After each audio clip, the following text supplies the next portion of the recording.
Hi guys, welcome to my channel and my name is Anne and this is my first time vlogging in YouTube. For today's video, I am going to make a tutorial kung paano maka-avail ng scholarship as a senior high school na mag-aaral sa private school. Bago tayo magsimula ay nais ko lang ipaalam sa inyo na hindi ako nag-work sa mga ahensya ng gobyerno at hindi ako binayaran para gumawa ng videong to at lalong-lalo hindi ako affiliated sa mga agencies ng government. Ginawa ko ang video na to para makatulong sa kapwa magulang at mga estudyanteng nais makapag-aral at makapagtapos at walang ideya na may ganitong oportunidad.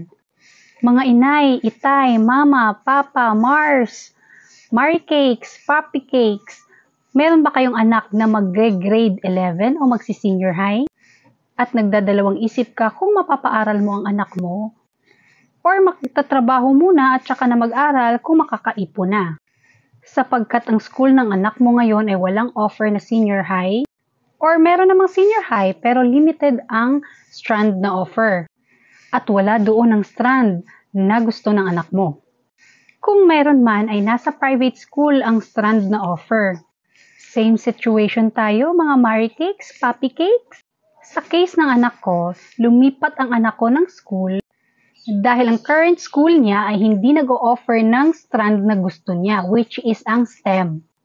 Naka-enroll ang anak ko sa private school, sa ULFO or Our Lady of Fatima University, at naka-avail kami ng scholarship o voucher.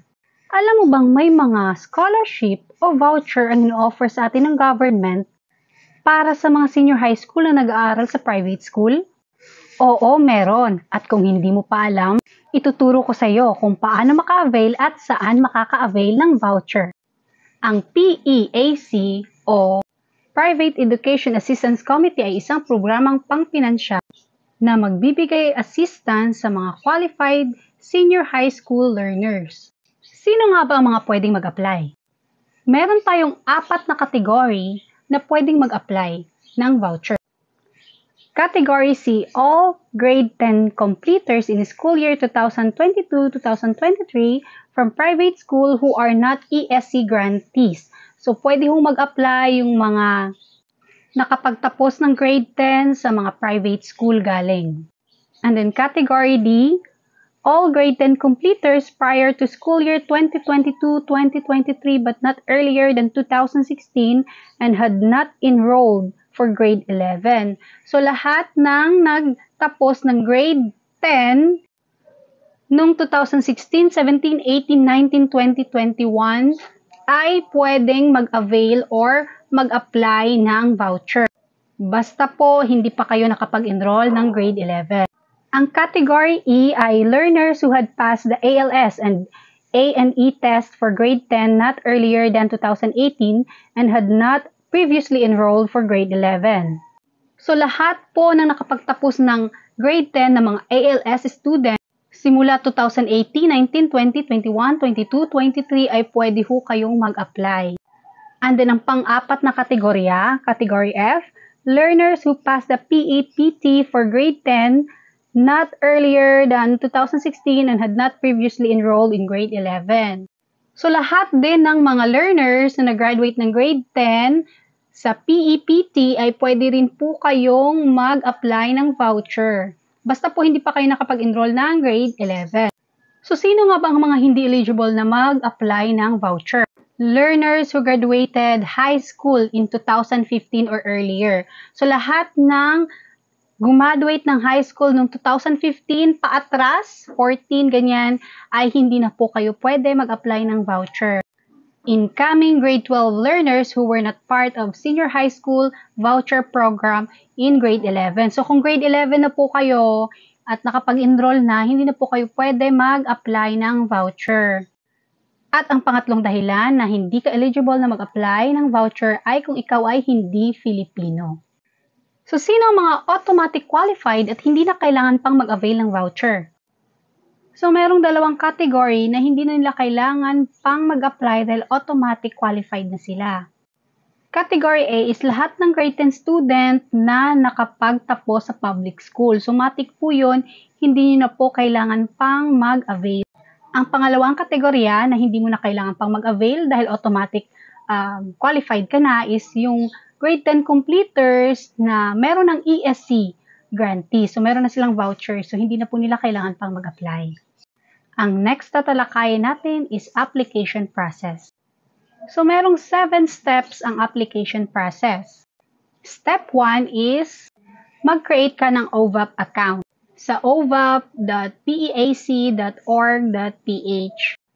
Mag-create ka ng OVAP account at dapat meron kang active email. Ibig sabihin, dapat naka-login kayo at di nyo nakalimutan ang password.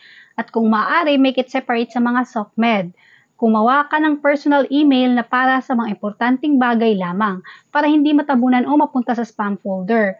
Mahihirapan ka hanapin ang email nila kasi nga natatabunan na or mas worse, di mo napansin may email pala and nag-start na yung application. Pagka-check mo, too late na, di ka na maka-apply kasi nag-close na. Tandaan, may specific dates lang ang submission of application. Again, step 1 is to create OVAP account. Remind ko lang po na ang paggawa ng OVAP account ay hindi ibig sabihin nag-start na kayo ng application. Hindi pa po. Step 2, wait for a confirmation email that shall be sent to your email address provided in step 1. So pagkatapos mo gumawa ng OVAP account, need nyo po i-confirm ang email na sinend doon sa email address na binigay mo. So open your email and click mo ang confirm link from OVAP. May share lang ako sa experience ko kasi baka kasi magtaka kayo, baka same tayo na experience. Gumawa ako ng OVAP account May 22 and na-confirm ko naman din agad, so that's my step 1 and step 2. Then sa step 3, July na ako nakapag-fill out ng application form. So 2 months muna bago ako nakapag-fill out ng form. Dahil ng time na yon hindi ka pa makapag-proceed sa step 3. Di ka makalagin dahil di pa nag-open application for scholarship. Di ako sure kung same tayo ng ma-experience pero shinare ko lang just in case di na kayo magtataka. So May 22 ako nag-step 1 and 2, July na ako nag-start ng step 3, nag-fill out ng application for scholarship. So yun nga po ang step 3, voucher application form. And then step 4, scan or take a picture and upload the following documents in the OVAP. So ito yung mga documents na kailangan mong i-scan or i-upload. Ang step 5, click the attestation button and submit the application. So before kayo mag-click dyan, double check nyo muna yung spelling ng name nyo, yung birth date, yung information lahat dahil usually dun nagkakamali. Double check nyo din yung mga na-attach yung docs kasi baka mali yung na-attach nyo. Kung okay naman, tama lahat, then click attestation and then submit. Step 6, check the result of application through OVAP. So wait mo na lang po yung result kasi ang PAC ay nagpo-post at nag-a-announce naman din kung kailan ang application result. Sa experience namin ng anak ko, nag-start kami ng application ay July at then July din namin na-submit. By month of October, tsaka nag-posting ng result. Kung qualified ka, makaka-receive ka din ng email na approved yung application status. By that time, nag-start na ang klase nila sa senior high. Ang ginawa ko ng enrollment, sinabi ko lang na may voucher kami. Maiintindihan naman din niya ng school, so mai-enroll pa rin ang anak mo. At aware din naman sila na hindi agad nagre-release ng voucher. Pagka-receive namin ng email, tsaka namin binigay ang voucher doon sa cashier ng school para di na kami magbayad ng tuition. So, step 7, last step, download the QVA certificate from OVAP. So, yan po yung Qualified Voucher Assistance Certificate. So, ida-download mo lang yan, ipiprint mo, and then yun lang yung ibibigay mo doon sa school. Natatawa ako pag naalala ko kasi step 6 pa lang, nag-start na ang klase. So, nung enrollment na yon, apaka-confident ko na pasado kami. So, sinabi ko lang doon sa cashier na may voucher kami at inaantay pa lang namin. At yun nga, aware naman din ng school na matagal mag-release ng voucher. At updated din sila kung kailan magre-release. Alam nila yon kung nagre-release na, hihingiin nila yon. Sa isip ko kasi, kung hindi pasado yung anak ko, tsaka na ako magbabayad ng tuition, antayin ko lang muna yung result. Pero para sa akin, positive na positive ako na talagang pasado yung anak ko. Ang kagandahan sa voucher na to, isang beses ka lang mag-apply and good for 2 years na, covered na yung grade 11 and grade 12. So, isang application lang. Ang ida-download mong voucher na ipapasa mo dun sa cashier ng school, may nakalagay na din na amount dun kung magkano ang covered ng voucher.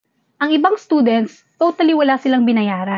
So, nakadepende po yan kung saang category ka na belong at anong location ka.